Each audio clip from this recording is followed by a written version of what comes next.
What's the biggest lesson that you've learnt personally through trading? Oh, that's a good question. Probably the biggest lesson is you just have to be persistent. And a lot of times, what you have to focus on is the end goal, not necessarily all the in between stuff. So, what I mean by that is a lot of people will focus on the day to day fluctuations in their account, and that'll just drive you crazy. What you have to focus on is more the end goal. So let's just say, hey, my goal is 30% a year return or 50% or whatever.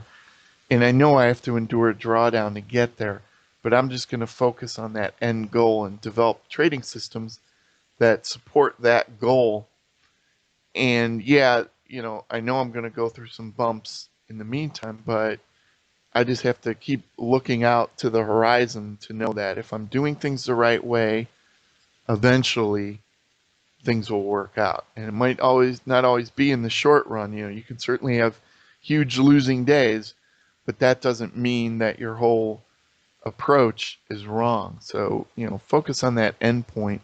And also then the other part which I mentioned is be persistent, where maybe the first 50 trading ideas you try, the test results are awful. Well, that doesn't mean you quit. It means you keep going until you develop something. And then once you do, the next one becomes a little bit easier. And then you just keep developing and developing. So you really have to stick to it, is the other part.